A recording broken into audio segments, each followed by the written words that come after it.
sepakat, riba itu haram. Keluar dari riba ada jalannya. Itu yang harus dirinci. Jelas ya? Maka bagaimana rinciannya? Pertama, timbang aspeknya. Ini yang bertanya ini, lihat, udah punya jembatan belum? Kalau bisa ditinggalkan ini, ya ditinggalkan, sudah. Oper cicilan, alihkan ke bentuk syariah. Kan ini bank konvensional punya syariah nih. Ada juga yang syariah. Tanyakan dulu, ini solusi yang paling pertengahan. Ya. Ambil, konversikan dari konvensional ke syariah. Nanti dinilai oleh syariah nih. Yang sudah berapa, biasanya syariah itu akadnya langsung jual beli nanti. Ya, ini dinilai berapa asetnya, harganya berapa, cicilan yang ke banknya yang konvensional berapa, dilunasin oleh bank syariah. Nanti ada skema untuk penjualan. Dari penjualan itu terjadi akad yang dibenarkan. Setelah akadnya terjadi, lanjutkan cicilan, itu jalan tengahnya.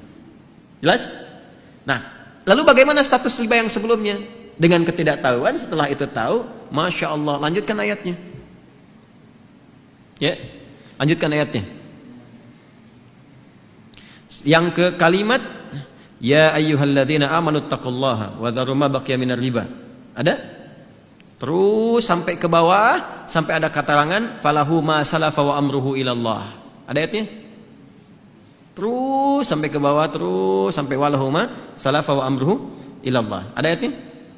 Baik, jika ada yang sudah terjebak kepada riba, kemudian dia mau berpaling, bertobat, yang sebelumnya karena tidak tahu, ketika dia putus itu, yang sebelumnya terampuni oleh Allah Subhanahu wa taala. Ma'dzur, diampuni. Serahkan, kata Allah, urusannya kepada Allah. Sudah, Allah maafkan, itu selesai, sekarang perbaiki. Nah, kalau mampu dilakukan itu, konversikan dari konvensional ke syariah, plus dari syariah nanti dinilai, teruskan cicilannya. Kalau susah, tidak ada dan sebagainya, lihat dulu nih, lihat dulu. Jadi kalau pindah, dilepas, pindahnya kemana? Jangan sampai terjadi tiba-tiba rumah dijual, nggak ada tempat bernaung, setelah itu meminta-minta. Atau menyulitkan kolega sekitaran. Ada ibu kedatangan kita misalnya dengan keluarga, ada adik numpang tinggal tapi bawa rombongan dengan 6 anggota plus ART-nya misalnya kan. Nah, jadi agak repot di situ. Maka ketika ada kondisi seperti ini, dalam kondisi darurat yang sudah berlangsung, maka berlaku kaidah ad-daruratu tubihul mahdzurat. Dalam konteks darurat membolehkan sementara waktu sampai dengan tuntas ini selesai. Tapi minta kemudian diakadkan supaya akadnya bisa diperbaiki, flat, ya, nggak ada tambahan kalau begini kalau begitu. Maka konsekuensinya harus berusaha untuk membayar sesuai dengan temponya, jangan sampai telat sehingga muncul kemudian akumulasi kembali yang jatuh pada hukum yang keliru di situ. Paham sampai sini?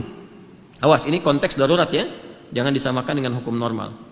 Kalau bisa kemudian kita dapat alternatif, saya pengen keluar dari sini, betul-betul keluar. Oke, saya mau beli rumah kecil aja, sementara. Atau rumah dengan standar yang sama di tempatnya agak berbeda, ya, yang nilainya bisa lebih murah untuk dibeli, tapi keadaan rumahnya nyaman serupa gitu.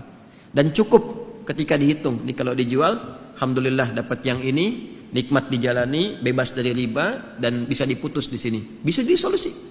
Kalau itu bisa dilakukan. Nanti janji Allah akan mengganti yang itu dengan yang berlipat lagi. Ya, paham ya? Nah, itu 3 bagian ini yang harus saya terangkan. Tinggal melihat ini yang bertanya kepada keadaan dirinya. Jelas ya? Jadi sekali lagi, timbang ke keadaan dirinya. Kalau sekiranya bisa dikonversikan kepada syariah lebih bagus. Kalau sifatnya kemudian darurat, maka diselesaikan apa yang harus menjadi kewajibannya ini, sambil banyak beristighfar kepada Allah Subhanahu wa taala dan mohon solusi kepada Allah, ya, dari sambil proses berjalan sehingga diberikan naungan-naungan pijakan yang kuat untuk segera meninggalkan itu. Kemudian yang ketiga, kalau ada tempat yang bisa digunakan untuk jadi alternatif, jadi pilihan lebih bagus, jalani itu. Dan jangan gengsi ya, gengsi itu hanya status kemanusiaan aja. Tetap kalau udah meninggal sama juga. Anda mau yang di komplek, orang bilang kota dengan kampung, tetap meninggal dikuburnya di mana? Tanah juga. Jelas ya? Saya kira saya sudah jawab ini ya. Jadi tinggal mengukur, dipraktekkan. Mohon izin, agama itu harus komplit disampaikan. Kalau enggak jadi bencana nantinya. Enggak bisa kita, oh ini ambigu, yang jelas aja yang mana. Yang jelas itu yang saya terangkan. Jelas ya? Yang jelas itu yang saya terangkan. Nanti pilih di mana yang paling berkesesuaian untuk kita saat ini, itu yang ditempuh. Itu jadi jembatan. Paham? Baik.